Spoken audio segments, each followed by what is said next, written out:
Hello. Oh gosh, I just peeked out my mic instantly. I'm so sorry. Hello. I'm alive. Hi everyone. How are you doing? Hello, M0. Hello, Jay Hanlon. Thank you so much for the resub. I can't believe it's been 2 months already. That's wild. I've not even been here for most of the 2 months. I'm so sorry. Hello. And then hello, of course, something stochastic. How are you? Please tell us. Let us know in the chat how you're doing.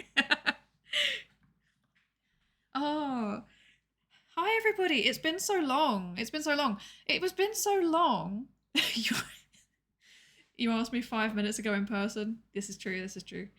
So it's been so long since I last streamed. I know it's like 2 weeks. So it's not really like long. It's not like I've been gone for like years and months and decades, but it's been long enough that I felt anxious before I started the stream, which is like so weird to me. Like, why am I anxious? That's kind of funny. It's like, when you've got like a presentation or something and you get like performance anxiety, it felt like that. I was like, nervous. But yeah, how are we all doing today? How are we all doing? I'm getting a heads up that even though I've literally just had an ad run, we're getting another ad run, so that's cool. So I apologise for that. I won't say anything of substance for the next minute and a half while it's doing its thing. Also, I swear I turned them off. Okay, whatever. Twitch be Twitch. They love their ads. Okay, so yeah, how are you all doing? Let me know, because it's been so long since I've like heard anything from anybody, so I'd really love to know how you're doing. I get anxious getting on elevators, so I get it for real. That's a mood. Oh my gosh. Wait, which one's an elevator again? That's the stairs, right? The movie stairs. Yeah. No, wait. An elevator's a lift. Okay, yes. No. Okay. Oh my gosh. My brain is not functional at the minute. Yeah, no, I kind of get that. It's like very enclosed, right? I'm okay if it's like nobody in it, but if there's people in the elevator, I'm like, oh, now I'm not sure how to function socially. Like, how close am I meant to get? That's a bit strange. Don't like that. So that's extremely relatable.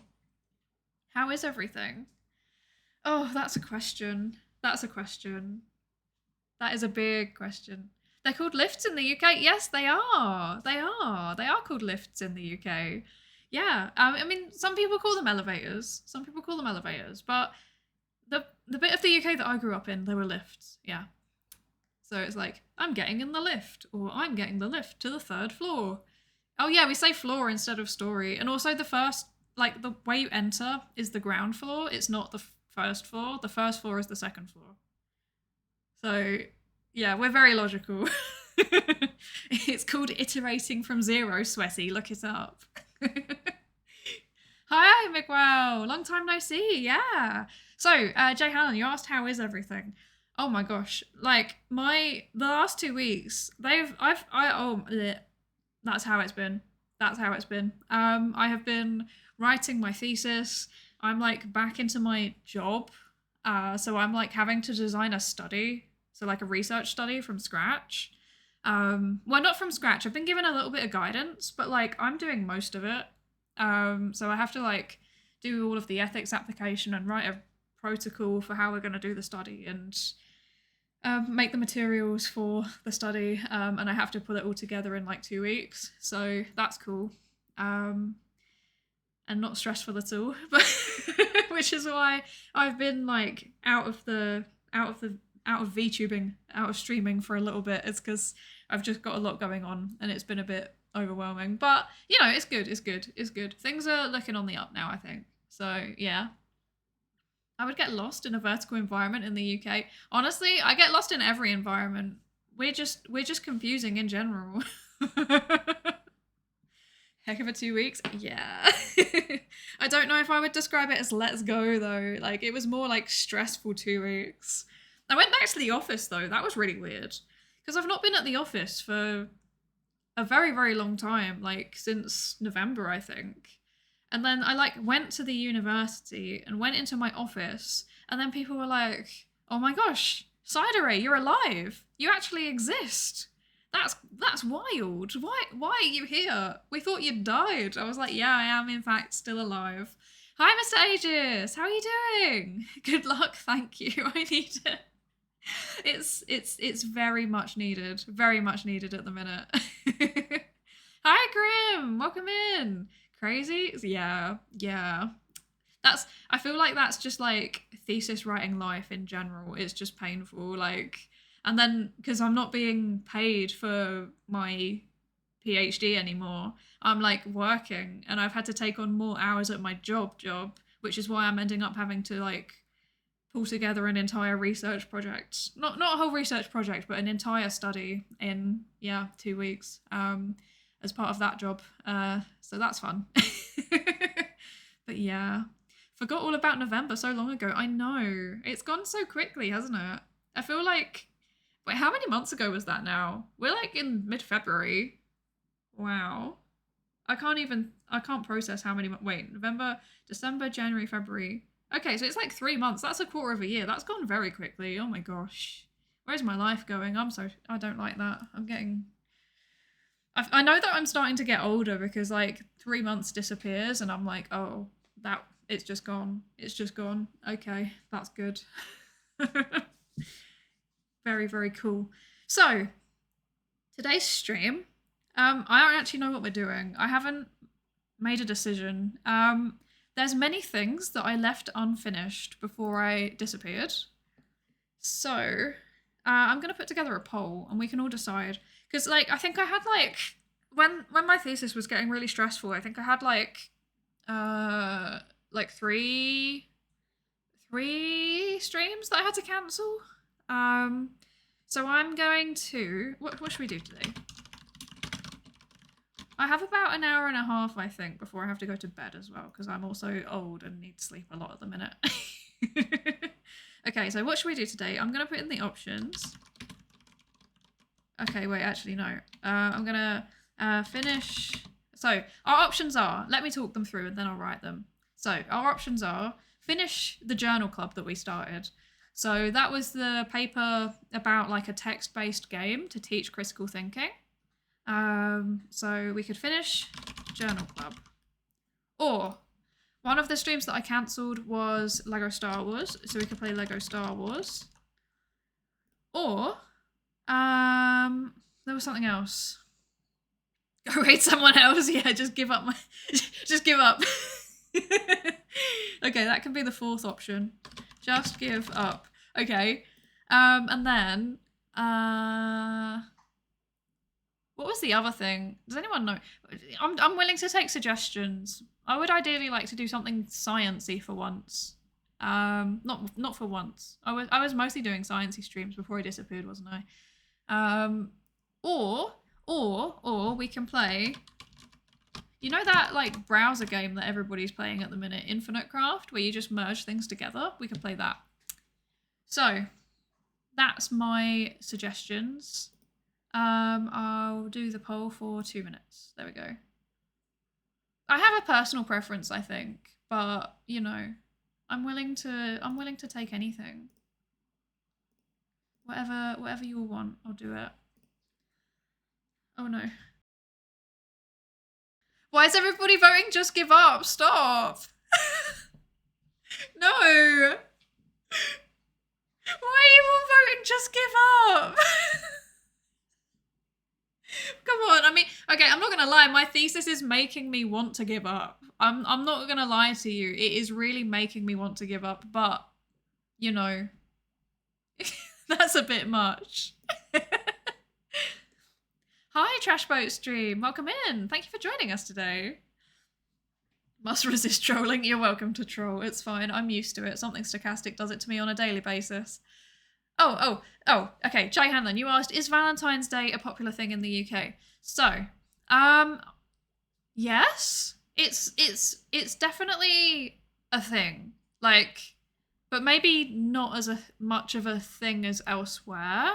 I don't really know people that like do special quote unquote, you know, like cute dates and stuff like that when they go out and do stuff.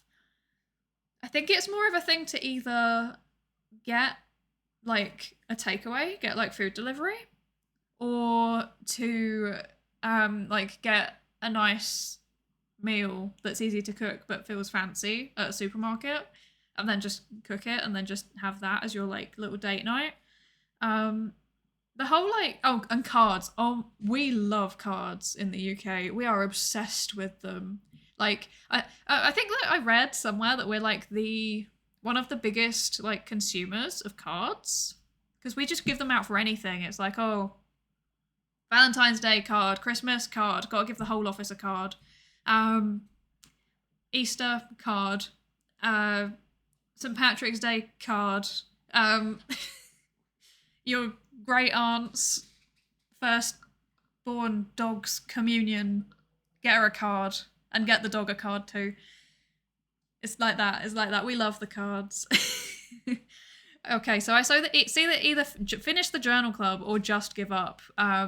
That's good. I'm leaning towards just give up, to be honest, but you know, we'll do the journal club. In this economy, true, actually, true. Even the cards are expensive now. Husbando Mod got me a lovely card. It says it's given me a 4.5 out of 5 rating. So there's always areas for improvement. There's no such thing as perfect. I'd get my dates some fish and chips. Fish and chips are really, really expensive at the minute. They're like really expensive. Really expensive. Cards are so expensive. Okay, if you think cards are expensive, you don't know. Fish and chips is like £14 now. What is that in American units? Unit is not the right word. Currency. Okay, 14 GBP to USD. So like $18 basically. It's like $18 now for a fish and chips. It's quite excessive. Not playing cards? No, like greetings cards. So like, yeah, normally ones that have got stupid messages on. We love comedic, quote unquote, comedic messages on our cards over here. Get chips and gravy or a chip butty. Oh, you know what's up. You know it. You know it. Chips and gravy is like my serious guilty pleasure. Like, I only have it if I'm really, really sad. But, you know, it's so good. It's so good. £14. Yeah, they're so expensive now. It's so expensive. Shouldn't fish and chips be a cheaper thing? I would think so. They did used to be. It used to be like a working class food that everyone could afford. It is not anymore. It is unfortunately no longer working class food. It is now what is it? Expensive. That's what it is. Yeah, we've had like oh, I just realised you write it there. Oh my gosh. This is what happens when I don't stream for 2 weeks, is that I forget how to talk. I've just realised that you redeemed Hydrate. Thank you, Juiciest Pineapple. I will have some water. Husbando Mod's card is like my physics professor at uni. Your assignment was perfect, 9.5 out of 10. So true. Actually, in UK universities, at least in psychology, you're normally told not to give people like 100% score, because like it's impossible to be perfect.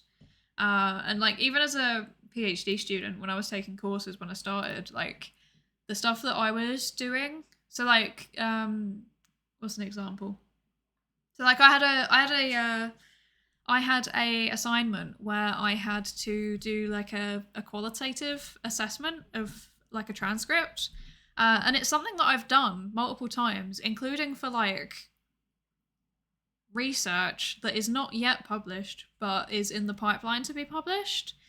And yeah, I got like 60% on it. And I was like, really? I mean, it didn't matter because it was, I did also rush it, to be fair. I massively rushed it, but I was kind of surprised because it's like I literally like do that as part of my job. Like the exact like analytic method that we used was what I use in my job and everything. So I was, yeah, a bit weirded out by that, but it didn't matter. It was pass fail and I passed. So let's go. I stayed on my PhD and did not have to resit that course. And that's all that matters. I'm from Yorkshire, so chips and gravy is the average meal. You know what? That's fair. That's fair. Yeah. No, I as you can tell, I am not from Yorkshire. So yeah. So it's more like a guilty pleasure for me. Partially because like where I was growing up, you couldn't get good chips and gravy. Like it was just impossible. It was all very much like it was all kebab where I was from. Everyone loved a good kebab. Okay, I've forgotten what we were reading. I'm trying to find it and I'm like having a moment and I'm staring at the list and I'm like, what is this? It was game. Game. I have found it. I have found it. I have successfully identified the paper. Wow, we didn't get... Wait, really? We only got like 2 pages through. That's so funny. That's such a mood. Okay, right. Let's swap over to here and here. There we go. Look at that. We've got a paper. Very nice. Okie dokes. Let me just quickly update the stream title and I will then start reading the paper again. Let's do that. Journal Club. Actually, let's do Psychology Journal Club. We like psychology, don't we? I hope so. If you didn't like it before, I hope you're starting to like it now. Let's see, what's the paper? Critical thinking skills. A game for critical thinking skills. And then it's Vero and Barr 2023? Perhaps? Well, when was it published? Is that... Oh, I'm not being blind, am I? There was no date at the top, there was there.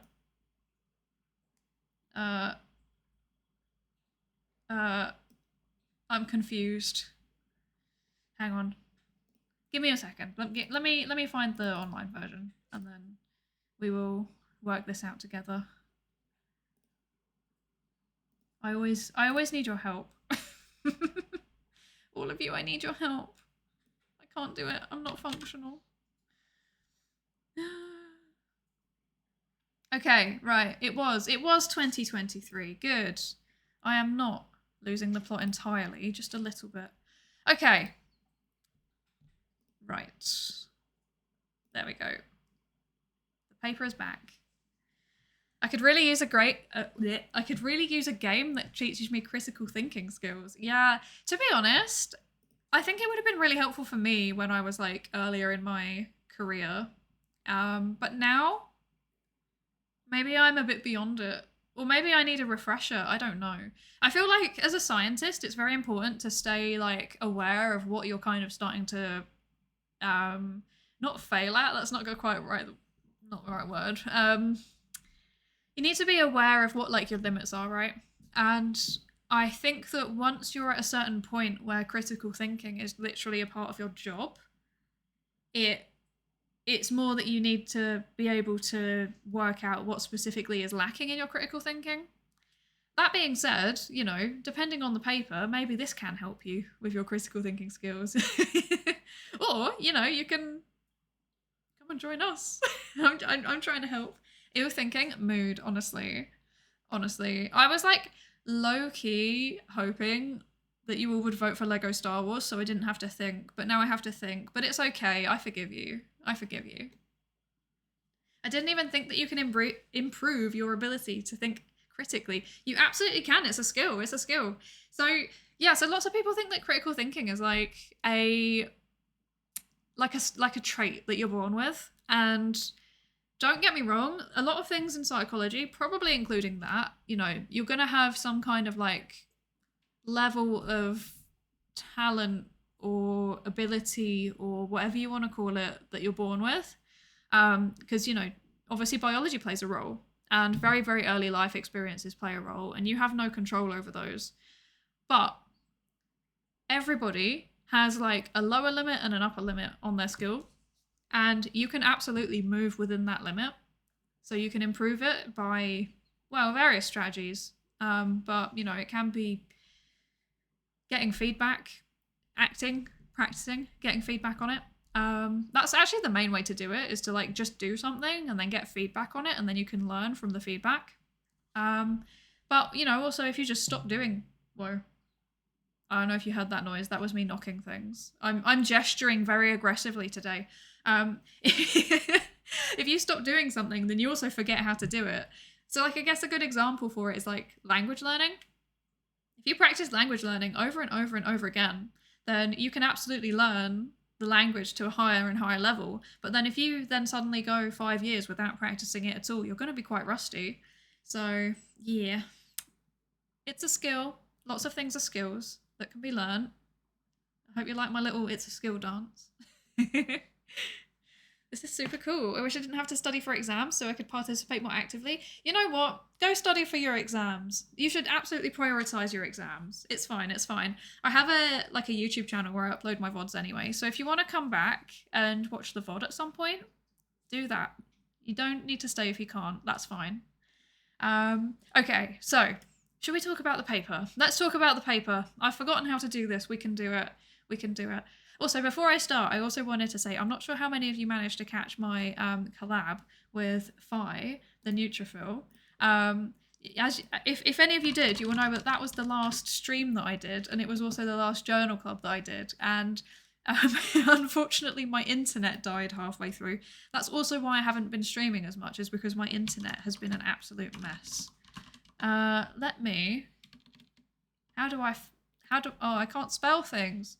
I'm going to quickly link Fire's YouTube channel because he streams on YouTube. But go check him out. He also does the occasional journal club stream now, which is very cool. We love that. He also did a tier list of rating proteins by how much he likes them, which is quite fun. You missed it? It's fine. It's a VOD. It's a VOD. It's a VOD.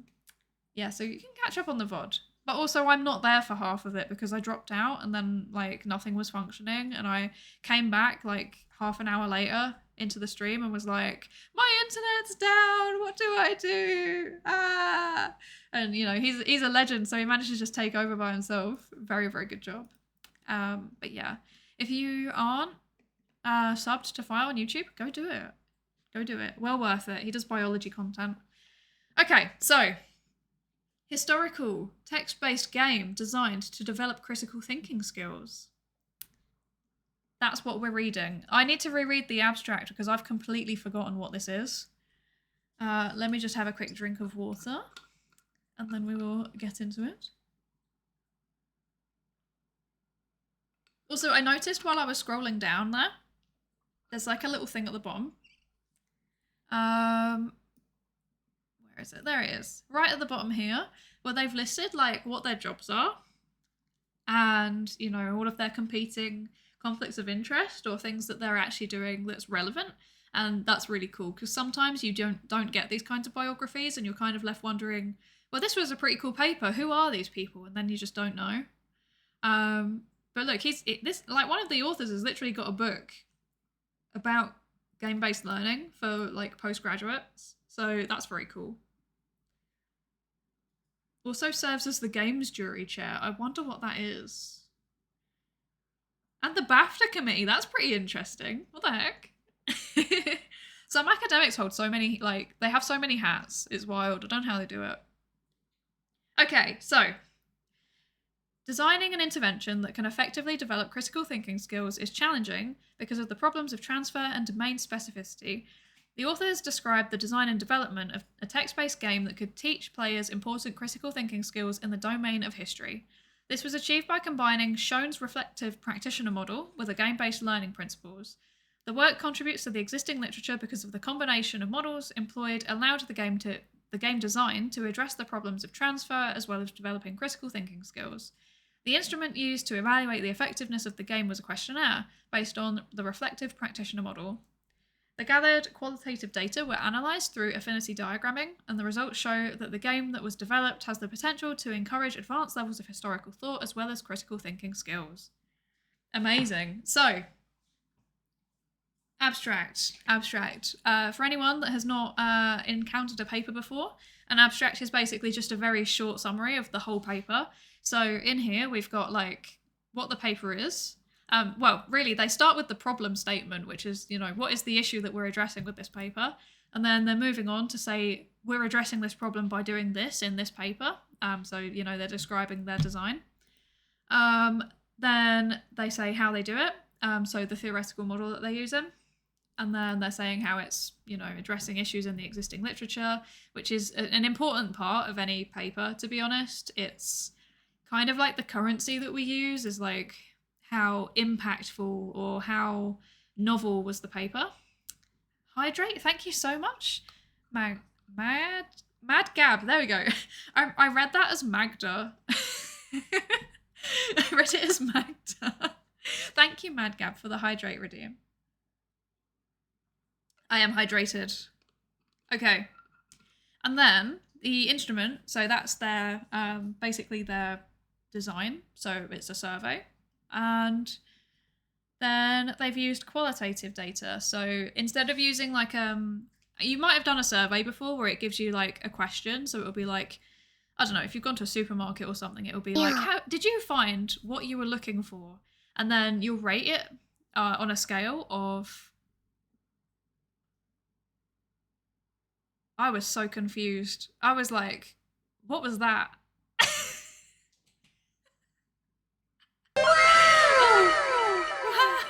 Oh no, they've discovered the sound alerts.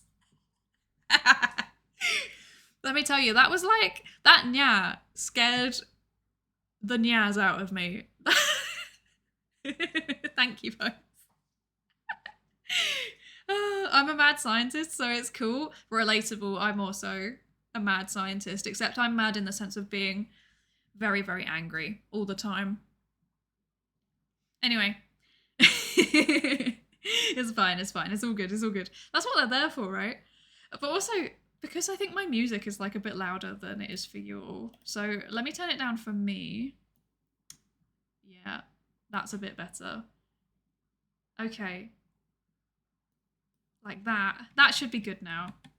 So now I can actually hear things a bit better. Because it was like simultaneously loud and then also blended in with the music. I was like, what's going on? Is this part of the song? Okay. So yes, qualitative data. So qualitative data is, it's like words rather than the 1 to 5. How do you feel on a scale of 1 to 5? So you're kind of looking at all of the words and then seeing, okay, for example, what patterns are emerging? What words are being used more frequently? What phrases are being used more frequently? Or if you're doing something a bit more interpretive, for example, something like thematic analysis, then you're kind of looking for themes or narratives or stories that are being told throughout the whole set of the data that come up again and again and again.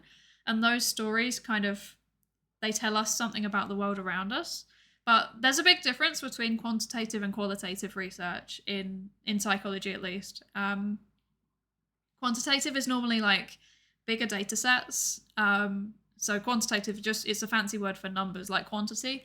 But yeah, it uses bigger data sets, and it might have some kind of experimental element. So you might change something for some participants and have something different for some other participants, and then you kind of compare them, and the numbers lets you compare them. Whereas with qualitative, you basically normally you'll end up with either massive interview transcripts or like images or something, and it doesn't pretend to be objective in the way that quantitative science does. It's very much like your position as a researcher and your experiences and your identities, they influence how you're looking at the data, which is something that happens anyway in quantitative science, but like we don't really talk about it that much because we kind of have this idea that, it's objective, but to be honest, it kind of isn't. The way who you are and your experiences, they shape the questions that you're asking about the world. So anytime that you're creating a research question, it's always going to have a little element of bias in it. And that's not necessarily a bad thing. If you've got like a diverse range of people that are going into science, it kind of self-corrects because you've got all of those diverse viewpoints to start with, and you've got loads of different people asking loads of different questions, and that's great. That's perfect. But yeah, quantitative science tends to kind of forget about that element of it. Sometimes you can put kind of constraints around your methodology to really, really limit it, but it really does start with the questions, and that's a very human generated thing. So qualitative just is like, yeah, just embrace it, man. Like, like, this is my biases, this is me, deal with it. You will analyze this same data in a totally different way, and that's fine. Yeah, it's pretty cool. That was a massive tangent. I don't know if that was even actually interesting for anybody. Oh well. I hope you've learned something. So, but they've used affinity diagramming, and I have no idea what that is. So we're gonna find out. So we've covered part of the introduction already. So I'm just gonna like very quickly skim read. From what I remember, they were trying to use this game-based learning framework, which is just using games. It can be video games, it can be board games. They're using a text-based game, which like I instantly read as being like a visual novel, but looking back on it, it could be one of those really old style browser games where you like enter text and then it does things, like there's a story behind it. But yeah, they're developing a kind of text-based game that's hopefully going to strengthen critical thinking skills, but we'll see. We can't really conclude anything until we've seen some results. Let's see. And then they've used this reflective practitioner model. So reflective practice it's used a lot in clinical psychology, and like counseling psychology and other like professional applied psychology domains. But it's this kind of idea that like you sit down and you kind of think about all of the things that have happened in the day and then how you responded to those things, and then you're thinking about, okay, how could I have responded differently? What about myself caused me to respond this way? Is there anything I would change? Is there anything I would keep the same? Would I keep doing the same thing? Am I happy with what I did?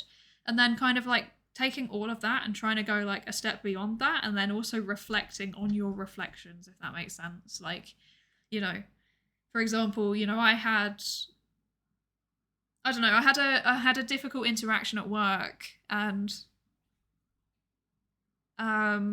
you know, let's say that I was like doing my research project and then somebody came along and was like, you should do it differently. And I'm like, well, I don't want to. And I just ignore their feedback. So reflective practice would be going away, looking at that interaction again and saying, okay, how much of that was actually a valid response? Like, was their feedback actually useless? Or is there something in there that I'm reacting to because I don't like it? You know, is it touching on something that I'm a bit like sensitive about? And then looking at that and being like, well, if yes, why? Or if it was a valid response, why do I think that? Or for example, you know, if I've reacted in a certain way, how would I like to do it differently in the future? But it's going to be interesting to see how they implement that into this game-based learning platform. I guess you can just kind of prompt it. But I'm really interested to see how they interlink in this idea of using the field of history as well. I think this is going to be very interesting. Okay. Yes, and then they talked a bit about the challenges of critical thinking. Oh yeah, last time I went on a massive rant about how so much education these days is just like regurgitating the same things that you've been told. I won't go on that rant again. You don't need that. Okay.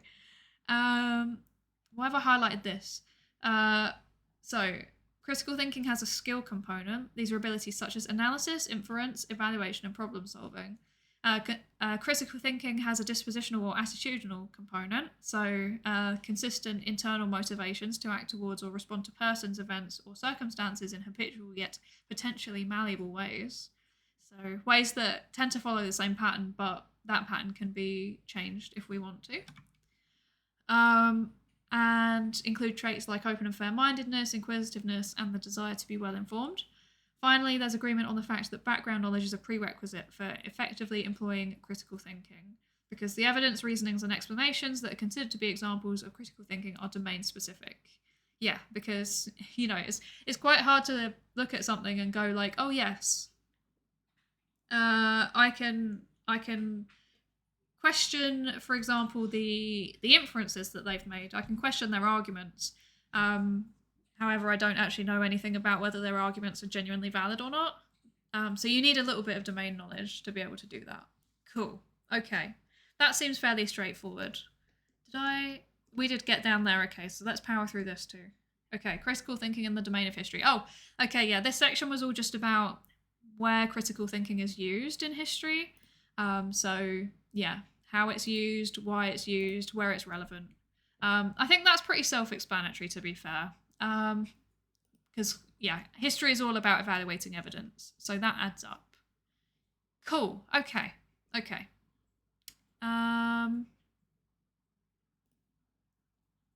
Let's see.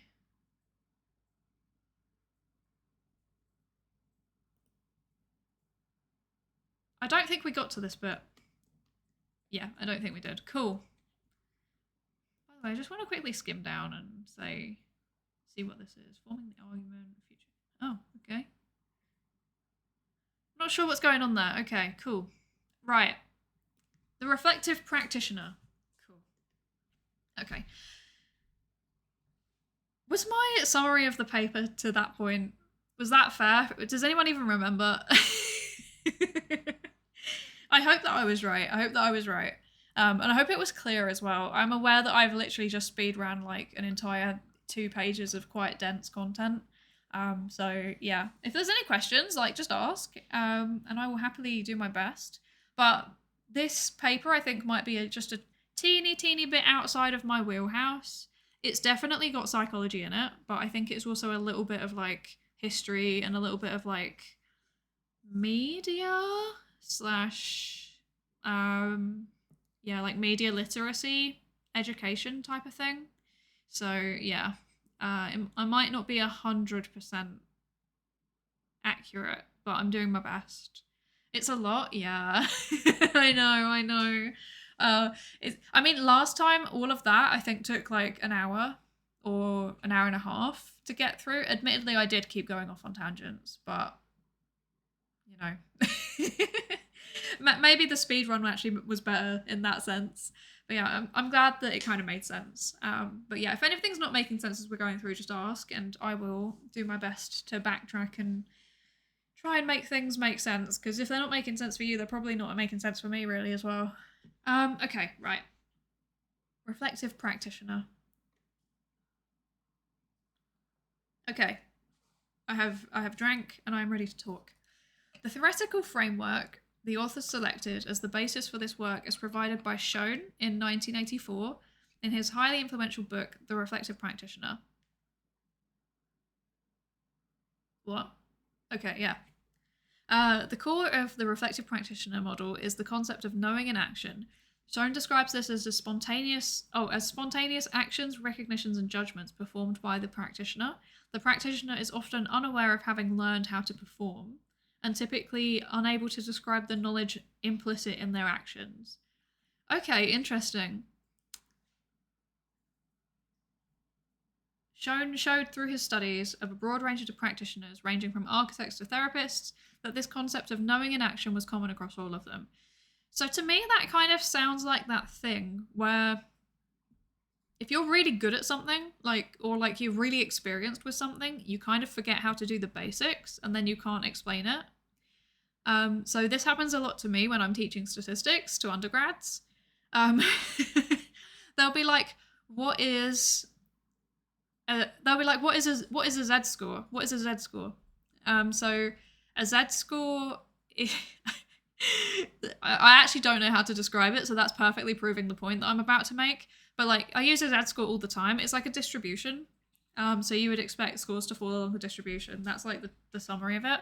And it's I think it's standardized somehow, but I can't explain it very well, even though I use it fairly regularly. It underlies most of the tests that I do, like the statistical tests.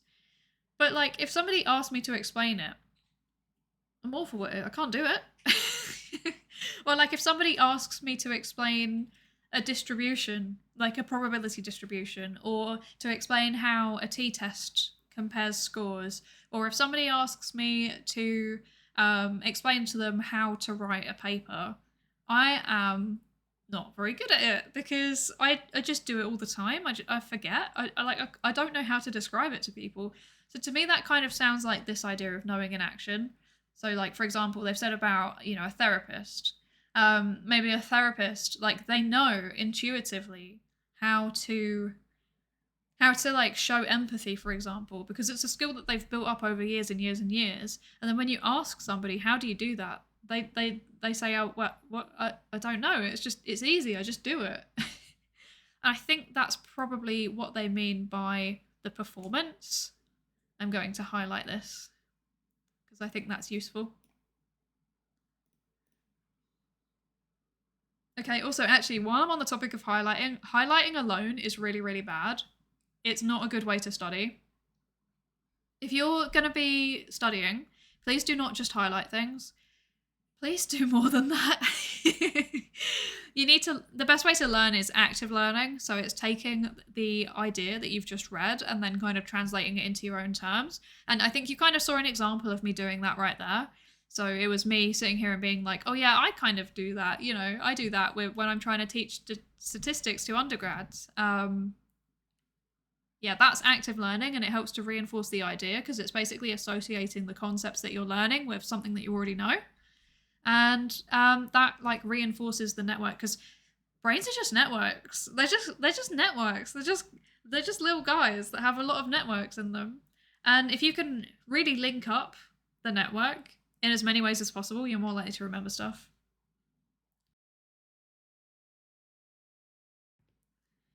The reflective practitioner model argues that problem solving is a combination of experience and technical know-how. I feel like my voice is going funky. I'm so sorry if I sound like a smoker. I feel like I sound like that. A practitioner does not assume a problem is given. Instead, they aim to identify the particular features of the specific problem they are working on by reflecting on what they can observe and on their previous experience solving similar problems. Okay, so they don't just look at the problem as it's presented to them. They kind of think, okay, I've had similar things in the past. What can I take and apply from them? Schoen defines this as seeing as, in other words, framing a new problem in the context of everything that they have learned, solving past problems. I have a hard time taking notes on my computer. Writing by hand is more at home for me. Yeah, definitely do it. Do it. So when I say about highlighting, I mean just like reading something and then highlighting and then assuming it's going to be absorbed. If you're writing out your own notes, whether it's on the PC or by hand, either way, it's great. It's as long as you're writing things in your own words and you're not just like writing down everything that the lecturer is saying, word for word. If you're kind of thinking and processing and writing them down, or if you go away afterwards and then write them in your own words, either way, it's great. And you can do it by hand or on the PC, whatever you prefer. There is a little bit of evidence that seems to suggest that writing by hand is slightly better than taking notes on the PC, but I think there's probably too many confounds in that to make a really clear conclusion about it. Because, like, if you've got a laptop in front of you and you're listening to a lecture, it's so much easier to get distracted by stuff than if you've just got a sheet of paper and a pen. And I'm not convinced that that's always something that's accounted for. Or, even just the environment that you do it in, because sometimes they don't do a direct comparison of like laptop in a lecture theatre versus handwritten in a lecture theatre. Sometimes it's like slightly different environments, so like it'll be a PC lab versus a seminar room or something like that. But yeah, regardless, write things in your own words and then you're good. Whether you do it by hand or if you do it on the PC, you're all good. Where do we get to? Schoen defines this as seeing as, in other words, framing a new problem in the context of everything they have learned solving past problems. Once a practitioner can relate a new problem to past experience, then they can do as, applying what they know to the new problem, even if they can't describe what it is that they're seeing as and doing as. What is this? Like, seeing as, doing as? That's weirdly feeling like a bit of a tongue twister to me. I'm going to delete this, and I'm actually just going to highlight this entire chunk, which I know it's really bad, but I take away my notes and I rewrite them, so don't judge too harsh. Also, I'm writing my whole thesis on my PC, so I can use references wherever I see fit. Oh no! My phone went off. That was very stressful. That really made me jump. That was worse than the yeah. That was worse than the yeah. That actually just made me cry a little bit. Oh dear. Okay, wait 1 second.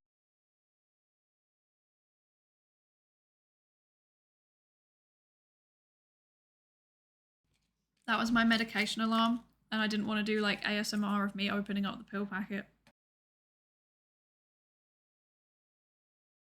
I really need to move that alarm. I need to start taking it at a different time, not in the middle of the stream.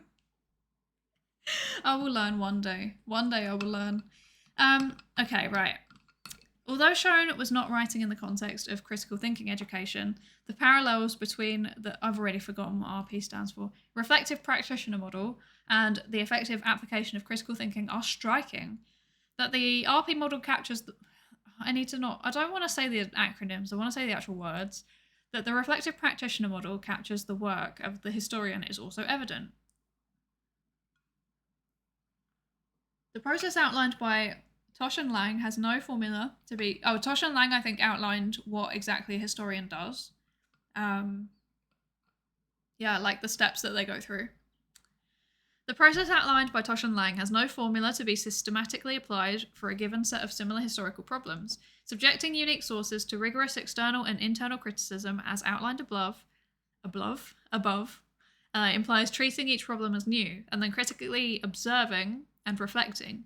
The project described here, then, aims to investigate history-specific critical thinking skills and dispositions by applying the reflective practitioner model to Tosh and Lang's overview of the historian's process. Okay, cool. So they are taking this reflective practitioner model of the do-as and whatever the other ones were, I've already forgotten. Knowing in action, seeing as, and doing as. So they're taking those concepts and then they're seeing how they fit into Tosh and Lang's overview of the historian's process. And then I assume that they're going to build a game around that, which is quite interesting. Traditional classroom interventions focusing on critical thinking tend to concentrate on developing skills as opposed to increasing the disposition to think critically. What? Okay, now I'm confused because they've already described critical thinking as a skill to be developed. And then they're saying the other interventions focus on developing skills as opposed to increasing the disposition. Oh, no, okay, I understand. Okay, so that's going back to that model of critical thinking as like a combination of being a skill and of being a disposition in terms of thinking about it as something that can be done. So I guess that's where the reflective practitioner model is going to come in, because it's trying to make people get into that doing as mindset where they're like, yes, I can do this. I have the skills to do this, and I'm going to use them now. Okay, cool. A robust example of this type of intervention is reported by Reed and Cromrie, who designed a college history module to explicitly teach critical thinking skills together with history content, finding positive results. However, as Fazione and Willingham highlight, critical thinking dispositions need to be considered alongside skills for maximum impact. Okay, okay, cool. So that paragraph has given me a light bulb moment for what they're doing, I think. So that's good. I now understand. I am awake and I understand. Cool. Okay. Is this making sense to everybody else, by the way? Because, yeah, I don't know if I'm just like skimming through this way too quickly. I'm very out of practice with these journal clubs, and I feel like I'm just talking, and I'm not. I don't know if I'm being helpful, and I want to be helpful. I want to be helpful. Let me be helpful. Yeah, is there any questions so far about any of the paper? Because I think, yeah, I was under the impression that they were going to be using the game to teach critical thinking skills, but it sounds like they're going to be using the game to change people's attitudes towards critical thinking.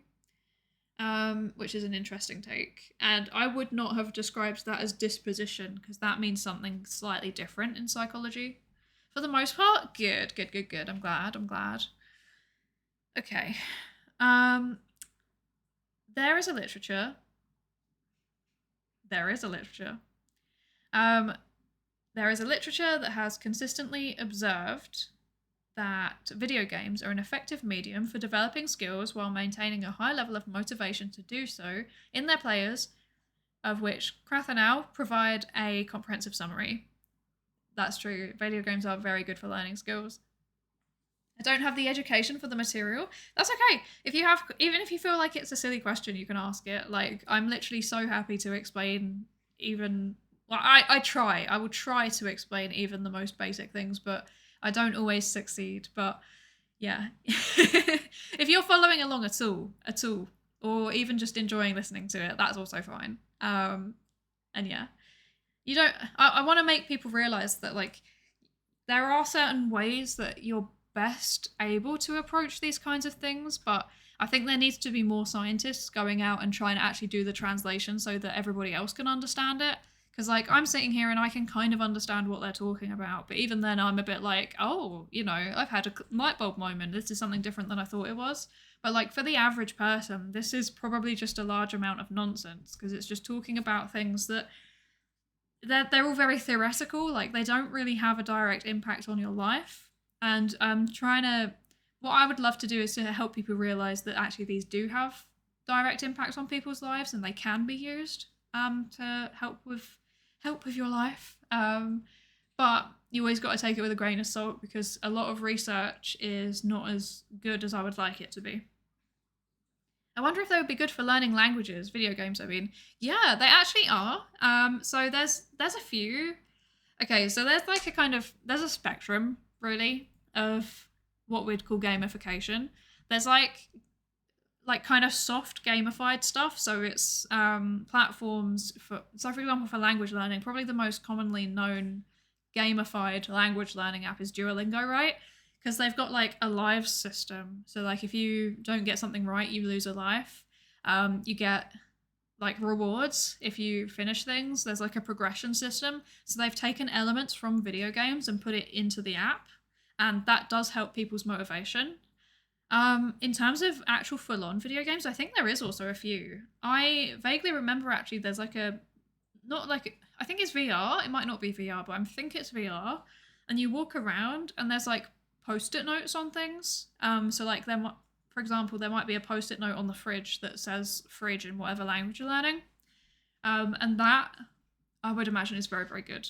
But if you take something like that and then add in the gamification elements like, you know, progression points and stuff like that, it can really keep the ball learning. Keep the ball learning? No, keep the ball rolling. That's the word. Oh my gosh. I am not lying. I genuinely like the only human I have been interacting with for the past like 2 weeks is Husbando Mod and then like my manager, and that's it. So I've forgotten how to speak because I just sit here for like 2 hours at a time with no talk. No talk. Not a single talk. Also no thoughts. But mostly no talking. And I can't talk anymore. Oh my gosh. But yes, video games I think are very good for learning a lot of things. Actually, maybe I should play one of those types of games at some point. That'd be quite funny. I'm very, very tempted to do that. Okay, actually I wonder if I could find this game.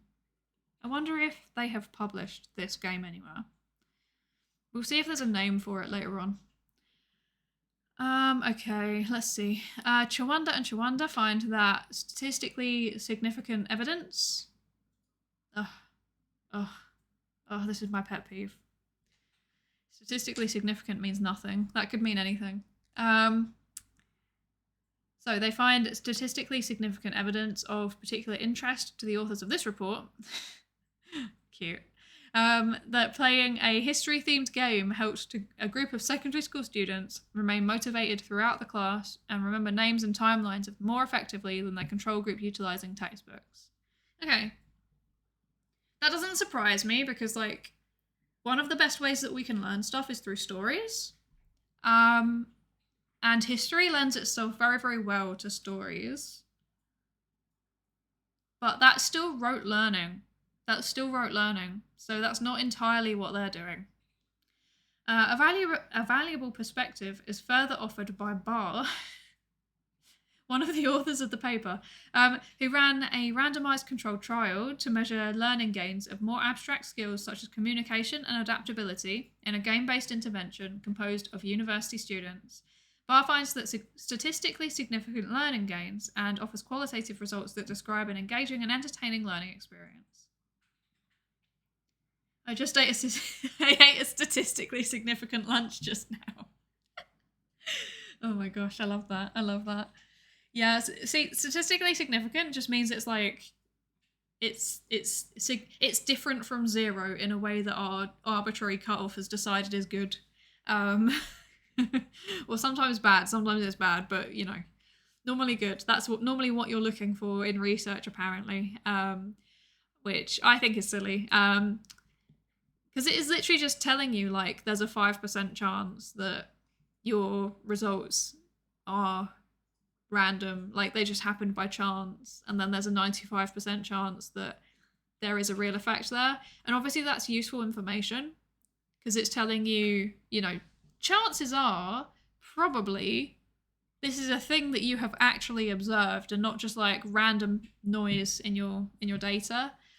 But I'm more interested personally in like the size of the difference, like the effect size, we call it. So like, okay, you're saying that there was a significant difference in how much they learned, but like how big was it? How much more did they learn? That's what I want to know. Your lunch was statistically significant, but how big was it? How big was the lunch? How good was the lunch? Tell me. I need to know. Skills such as adaptability and the factor of motivation are crucial components in the CT critical thinking disposition, considering their definition as consistent internal motivations to exhibit certain behaviours. Okay, cool. So basically they're trying to imply, look, previous research taught critical thinking using a history game. No, it didn't. Previous research taught kids history using a history game. Cool. That's one element of our study.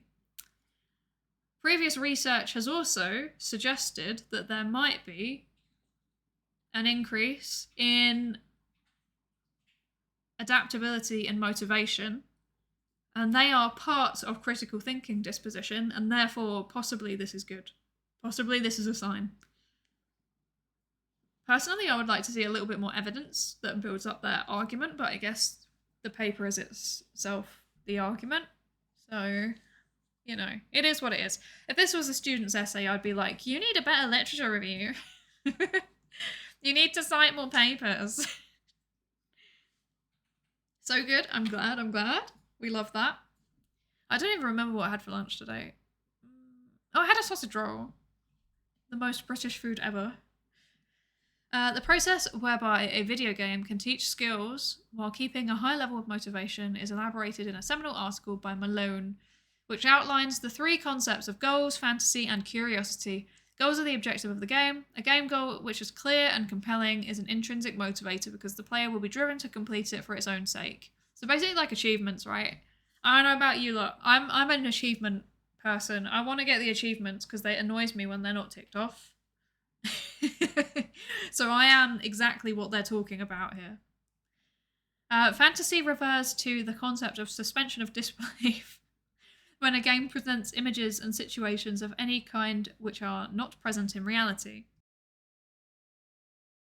So when you manage to gacha roll a very cute 2D waifu, that is suspension of disbelief. It's fantasy. Because it won't happen. It won't ever happen. And then Malone divides the 3rd concept, curiosity, into sensory and cognitive curiosity. Sensory curiosity is a technique to attract and retain the attention of players by changing the sensory stimuli of the game environment. possibly also 2D waifus.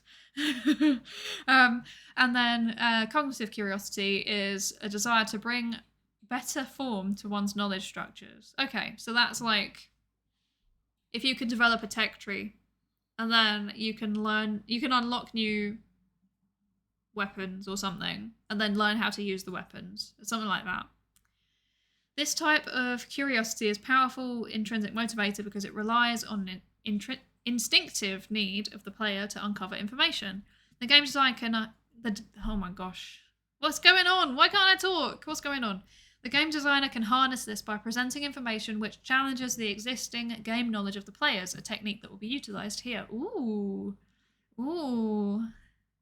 They're challenging existing knowledge. They're questioning the meta. Very cool.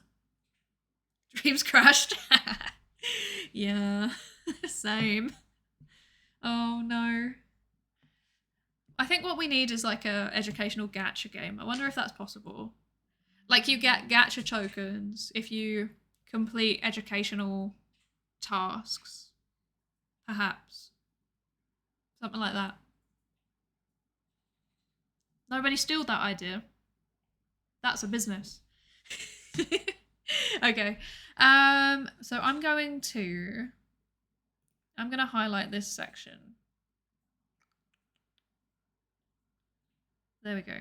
Okay, I think that's relevant. That sounds relevant and sounds like something I need to remember. Oh no, there's an ad coming. Oh no. Wait, when is the ad? When is the ad? In 36 seconds? Ugh. Okay, we'll run the ad. We'll run the ad. Yeah, I'll run the ad now. I apologize, everybody. There is going to be an ad break. I'm so sorry. Please give it a minute. Unfortunately, our Amazon overlords require that sweet ad revenue. So, yeah, I won't do anything useful for the next minute while it's running.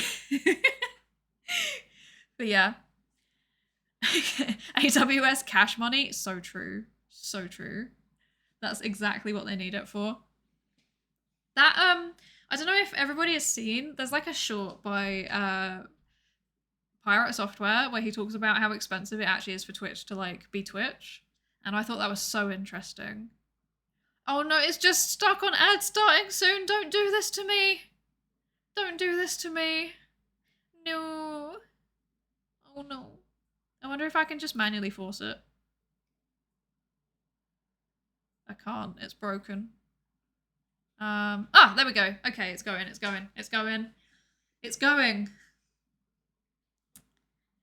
Yeah, I have nothing interesting to say for the next minute, so I'm just gonna stall for time.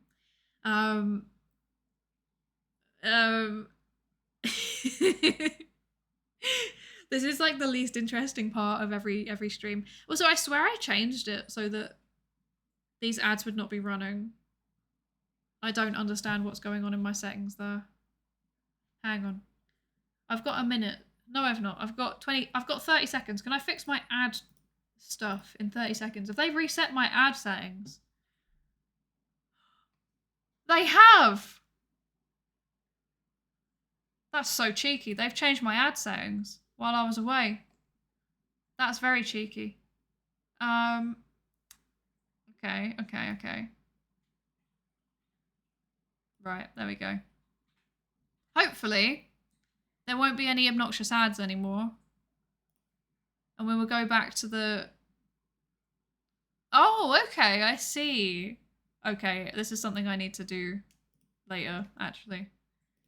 They've changed something. They've changed something in the settings that I can't do anything about. And I need to, like, approve a change to my contract or something. That's very strange. Okay, well, I apologise for that.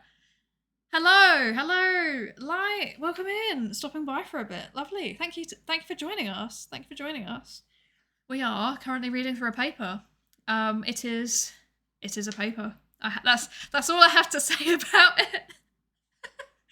It's just a paper. Like, I really don't have that much to say about it. Like, apart from it feels like at the minute they're just adding fancy words for very average everyday concepts, which is a bit strange. Oh wait, we found the name of the book of the game. Let's see if we can find it. Evanier case files. Imagine if it's on Steam. That would be so funny. Evanier case files. Oh. It is not. It is not. What's going on? Evanier case files. Can we find this? No. No, we can't. That's so sad. Why would you not make it public? I want to be able to play it. Unless it's in the... So every paper has like a... Not every paper, but a lot of papers have like supplementary materials, which they basically just use to upload everything that isn't the actual paper. So they just dump stuff in it. So normally there'll be like loads of extra information about how they ran their analyses and stuff like that on there. I can't see one here. That's annoying. Okay, we don't get to play the game. That's sad. Okay, right. In the game, we finally got to the interesting bit, the actual game. Let's go. This is exciting. This is fun. This is cool. Okay, right. In the game, the player takes on the role of a keeper of records serving the Mage Council of the fantasy kingdom of Evanier. Very cool, fantasy vibes. We love that. We love that. The game is entirely text-based. The only illustrations present are the menu icons. Okay, so it is like one of those old text browser games. Cool, got it. I can't visualize it because it's just text, but you know what I mean. I've got the vibe. The vibe check is there. The first screen of the game introduces the player to the fantasy world of the game and explains their task. As keeper of records, the council asks the player to investigate the sealing of an ancient witch and establish whether it was the correct thing to do, as the court of historians from the King of Evanier claim. The first screen also hints that the player is descended from the witch, another reason why the council selected the player specifically. Okay, interesting. We've got like family, we've got politics, we've got all sorts of stuff going on in this game. Cool. After that introduction, the game is played by navigating to different screens representing locations in the world, which contain documents to be read. Okay, wow, that is very, very history inspired. You do indeed just be reading documents. Love that. There is a timer, initially set at 30 days, and visiting a location as well as reading documents removes days from the timer. Ooh, interesting. Interesting. So it's like setting like a sense of pressure to get it done. Interesting. Once the player has no more days to act with, they must drag individual sentences from the documents they have read into 3 sections, which require them to think about what that sentence contributes to their overall argument. Okay, interesting. Once the player presents their case, they are taken to a final screen where the council makes a statement on the quality of their case. The rest of this section will show that the presentation and mechanics of the game are grounded in the literature this research project draws on, and are specifically constructed with the aim of developing critical thinking skills in history. Okay. What do we think? Would we play this game? Would we play this game? This sounds very, I don't know. This sounds very, like, old school fantasy game. What was it called? Evanier Case Files. Okay, okay. I'm not sure that this is my kind of game. Maybe it is. Maybe it is my kind of game. I don't know. I can't decide. Like Zork. Yeah. That rings a bell. Zork? Zork. I don't remember. Yes! Yes, terminal game. That's exactly what I was envisioning. But I think that this might be like a browser or like an actual, like... It might be replicating the style, but given that it says that you can click and drag text from the documents in the game into your own document, I think it might be like, you know, like JavaScript or something rather than an actual terminal game. Because a terminal game, from what I understand, basically just is like forking paths. and you just go down the paths and it's kind of predetermined. This sounds like there's actually a little bit more complicated stuff going on underneath. So, yeah, interesting. I don't know. Okay, sounds like people would play the game. I think I probably would, but I don't think it's a game that I would play just like out of random choice. But like if I was given it in an educational setting, I'd be like, hell yeah, this is great. I don't have to read actual documents. I can read fictional documents. Okay, I'm going to highlight this too because I want to actually remember what the game involves. There we go. We don't need this last sentence. Okay. The first element of the game worth discussing is its objective. Tosh and Lang note that it is very common for historians to have a specific question that they want to address before they begin their research. Although ideally the professional historian would allow their sources to take them in an unexpected direction, the constraints of academia are such that it's far more common to have a question at the outset which remains unchanged throughout their work. Yeah, that's relatable. That's relatable. Academia is we call it like publish or perish. Basically, like you need to get specific things done. So in psychology, it's like publishing journal articles. We need to get not a certain number, but like basically the more the better. The more journal articles we get out, the better that we're evaluated in terms of like getting a job or getting a promotion and stuff like that. I think in history, they do a bit more around like writing books. But even then, like, obviously writing a book is a very, very big undertaking. And I wouldn't be surprised if they are also pressured to try and churn out a lot of books. Or if they're pressured to churn out a lot of other things as well. So you can do like book reviews that respond to other people's stuff. Or you can do... I don't know. I don't know. I don't know what historians do. I don't know why I'm trying to talk for them. Like in computer science, they do like conference proceedings. So they go to conferences and give a talk, and then you publish a paper based on your talk in the conference proceedings. Those are very, very valuable in computer science. Every domain is slightly different. Okay. As well as closely reflecting on the actual practice of history, Malone also notes the importance of a clearly defined goal, such as a question to be answered, as an intrinsic motivator in a game-based learning context. Yeah, so you need something to play the game for, right? There's no point in giving somebody a game and then not giving them a reason to play it. Given the overlap of the two literatures, the authors decided to focus on a historical question that was clearly defined from the outset. Thus, as well as having their goal introduced in the first screen of Evanier case files, the player is also presented with the question they must answer. The next important element of the game is its setting. Fictional worlds are typically not the purview of a historian. However, the Evanier case files even, was designed to focus on critical thinking skills and dispositions, not history content skills. Setting the game in a context which was clearly divorced from real history was a deliberate design choice to prevent players from focusing excessively on the content, and conversely to avoid other players potentially feeling like they could not play the game properly due to the lack of content knowledge. That's interesting. That's a really smart decision, I think. On top of that, well, actually, I'll read this last sentence, then I'll give my opinion on this. From a game design perspective, this also allowed the authors to design scenarios without having to distort real historical events in order to satisfy the game design requirements, a problem with a number of successful historical games have had to deal with. Okay, cool.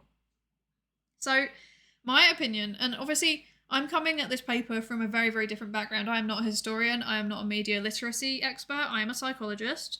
On top of that, I am specifically a social psychologist, so I think about my research is all about how people think about things and each other and systems. For me, I read that and I think actually it was really smart to choose a fantasy context partially because there's of that like real world knowledge, feeling like you need to know a lot or feeling like you don't know enough or that you know too much. Thank you so much for the follow, Luxlex. Is that how I say it? I hope you're enjoying this stream so far, and I hope you're learning something. I hope.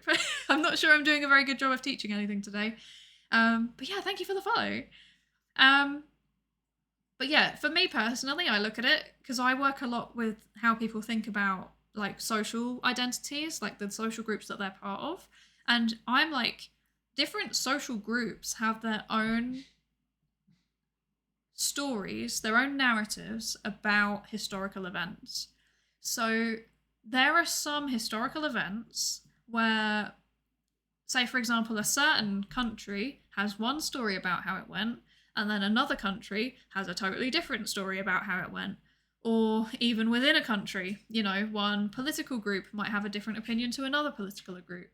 Or one ethnic group might have a different take than another ethnic group, and things like that. So I feel like that was a very smart decision all round in terms of their design choice.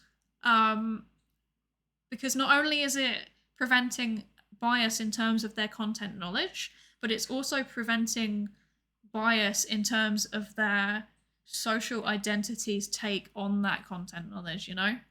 I don't know if that makes sense. I hope that that makes sense to some extent. Yeah. I find it interesting that they didn't even consider that. But then to me, like, I guess this is an example of like that thing that they were talking about earlier where people that are experts in something or like they're very, very experienced in something, they can't explain the basics. Like, I can't explain how to be aware of how somebody's social identity might influence their thoughts or their behaviors. To me, I just see it. And I just design experiments or run surveys that try to tap into that. And I can't necessarily explain how to do it. It's kind of like I just do it. But then that kind of feels good. You know, at least that means that I do actually know what I'm talking about sometimes.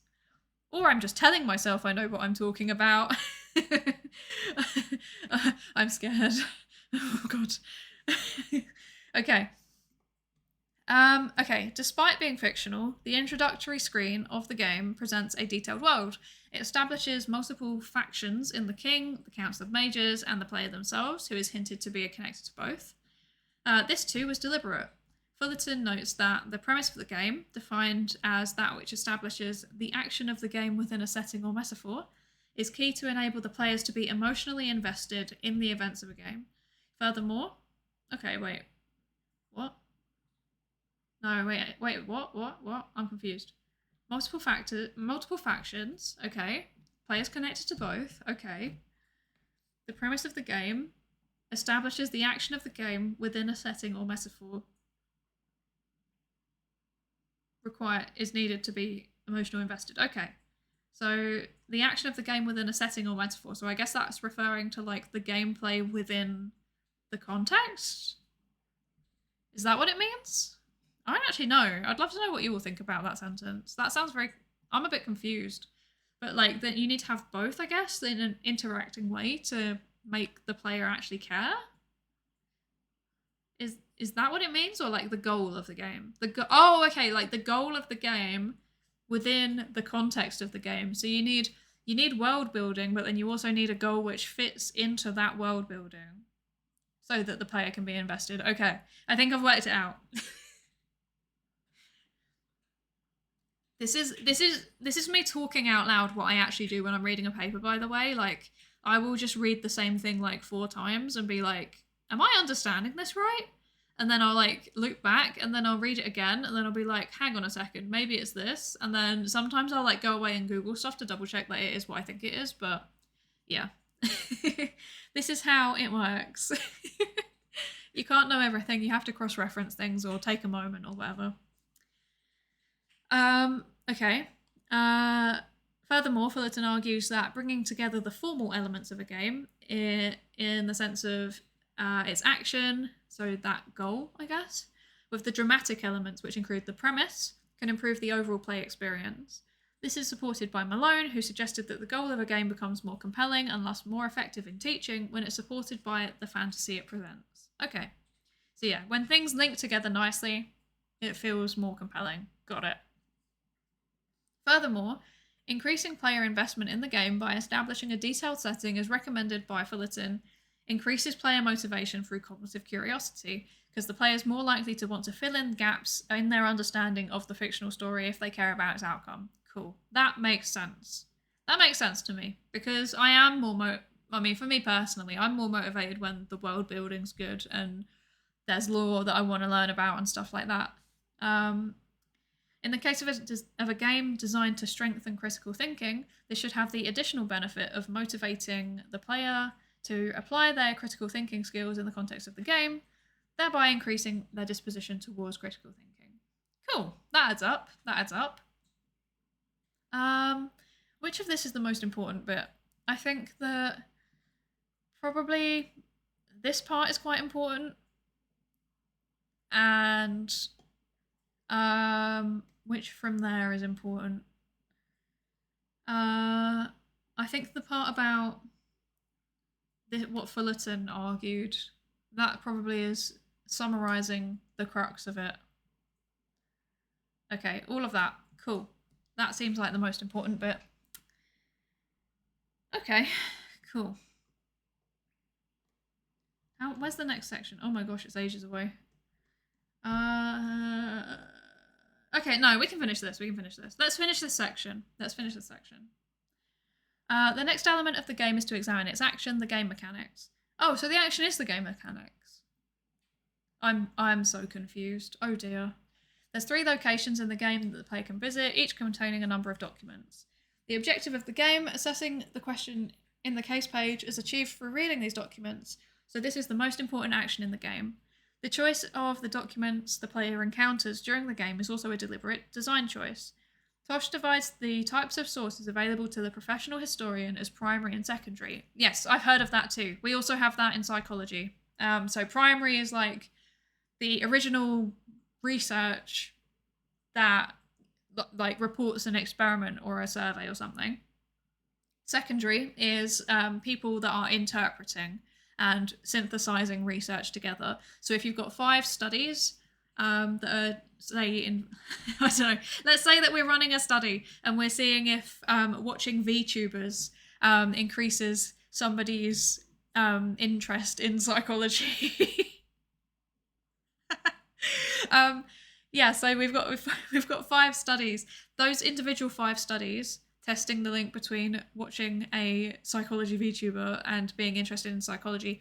Those 5 studies, they're all primary. So they're all papers that report studies. They are primary sources. They are telling you what originally happened in that research. And then if we went away and did a separate study that combined all of those existing data sets together, in something that we call a meta-analysis, it's basically running statistics on a whole bunch of different papers all at once.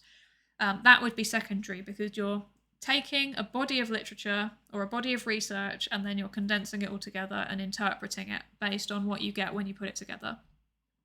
I hope that makes sense. In history, watching VTubers increases one's brain power, confirmed. So true. I agree, actually. I agree. I think that it does. I think that VTuber fans are actually very big-brained. You know what? Actually, side note, but I would love to like do research about whether VTubers are actually effective as a teaching medium at some point. But that would require me getting money to do research. So, yeah, that's on my list one day. Because I feel like I don't know. I feel like VTubers are very engaging in a kind of unique way that people aren't. Obviously, I know that we're people. We are people. But, you know, watching a facecam streamer and watching a VTuber, I think they're 2 very different experiences. And I would love to see why and whether that affects learning. But, yeah, that's me being a nerd. Okay. So, in history, primary and secondary is divided up depending on their relative closeness to the events the historian is interested in studying. Okay, cool. That makes sense. So whether they were written at the time or whether they were written further down the road. There's many categories within these 2 types, including recollection of past events, autobiographies, pieces of visual media, and more. Okay, cool. Tosh notes that each category is subject to slightly different processes of external and internal criticism, as different types of sources have different relative merit depending on the question the historian is trying to address. That makes sense. I am going to highlight that because that's probably the most sensible thing to highlight. I think Japan uses anime characters to teach. I don't know if that's relevant. Yeah, see, I think that's interesting because obviously a lot of VTubers are anime characters, but not all of us. So there's like off the top of my head, if I'm thinking about like education, like streamers who are VTubers who also have an educational component at least to their teaching, not to their teaching, to their streaming. I hope that people have an educational component to their teaching. That would help.